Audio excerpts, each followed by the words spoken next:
Just for Men Auto Stop, fastest pit stop.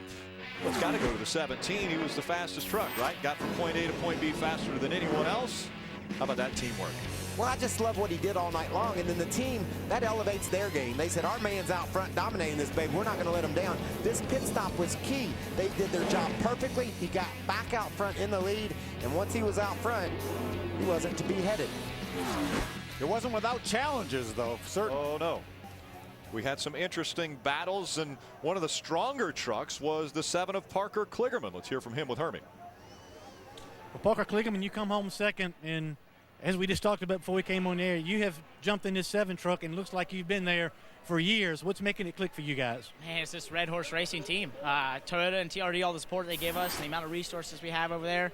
Timothy Peters, Todd Bodine, that's just the whole group. Butch Hilton, Rick A, Chad Kendrick, my crew chief. Everyone works so well together. It's made it so easy to just step in here. And I'm just so proud of these 7 guys. That truck left Monday at 10:30 at night. I mean, they've worked every day since we signed this deal 2 or 3 weeks ago. So to come out here and just have good finish after good finish, clean trucks, this is what we need. But you know what's the funniest thing about that is Tom DeLoach, it's his birthday today, our owner, and we got him 1, 2. So the only thing is I hope Todd could have been up here and get 1, 2, 3. Talk about the last restarts. All of them were exciting, but the last one, side by side with your teammate, you got to want to go for the victory, but you got to be a little bit careful as well because Timothy dominated all night. Yeah, you know, they've helped us so much. I mean, we had to go to them after practice. We weren't very good after practice, and I wanted to get a good restart there, and I got a good jump, but then he kind of checked up, and he was just playing the game. It's totally allowed, and I had to check back up. When he did that, he had to run, and he was gone, and so it's my bad for getting a bad restart. I consider myself a lot better restarter than that, so I'm beating myself up for the rest of the week. But, congratulations to him. They've helped us so much. And, this is the funniest thing is this is the oldest truck Red Horse has, the truck we ran, and we knew this was going to be a tough race for us because it was going to be the truck that we were not sure about. And to come out here and finish second and almost win, I'm really excited for Atlanta.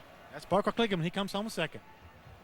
Well, Hermie, the very best finish for Ross Chastain prior to tonight was a 7th at Martinsville, and somehow tonight you come home with a 3rd, but I didn't even see you there. So were you just lurking and waiting for an opportunity? Oh, yeah. Brian Berry gave me an awesome truck, and it took me about 120 laps to figure out how I needed to run it and to move up to the lanes that I needed to. And, had some luck on some of them restarts and getting to start on the outside, but took full advantage of every opportunity that was given to our team. And, had a couple incidents, definitely wasn't on purpose, but this is Bristol, baby, and it got down to the end. And can't say enough for the whole SS Greenlight team and Mellon One for sticking behind me. It's been tough, had some tough races this year for sure. And the whole watermelon industry is behind me, and we're looking to run the whole year. Still looking for more, need some more, but if we keep running this the way, we should run top 10. I mean, we came here expecting to run like this, and had some lap times there towards the end that was comparable to Timmy. And can't say enough for Red Horse. They had some fast trucks this weekend, and really just can't say enough for the whole watermelon and this watermelon Toyota. Congratulations, Ross Chastain gets a career best tonight. He finishes 3rd here at Bristol. Thanks, Ray. And we have seen Ross Chastain run very well, but just hasn't had the finishes. Tonight he gets it. And he gets to say thanks for the watermelon truck. How cool is that? Fireworks in the infield. Next week, the Camping World Truck Series will kick off Labor Day weekend at the Atlanta Motor Speedway. The points race is getting hot as Peters, Buscher, and Lofton have the championship on their minds and will look to gain some ground on the point standings. Who will be leading the charge to the championship? Tune in to find out.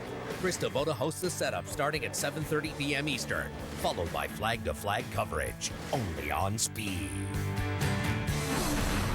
Welcome back. Celebration continues in Victory Lane. It's win number 2 of the 2012 season for Timothy Peters. One of the hardest hits we saw tonight was the 33 of Cale Gale, a big hit for that young man. Let's hear from him. He was with Hermie.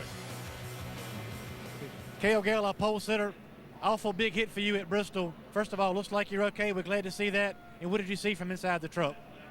It looked like just everybody was going forward on the last few laps there, and a couple of them got shoved up right there in front of me. I had to check up a little bit, and I guess when I checked up, whoever was behind me turned me, and just an unfortunate night for our Ream Chevrolet. It was really good. We run up front all night.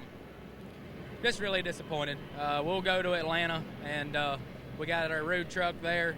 It's Ream's home race, so we're excited about that and got a new truck, and that's all we can do is keep fighting.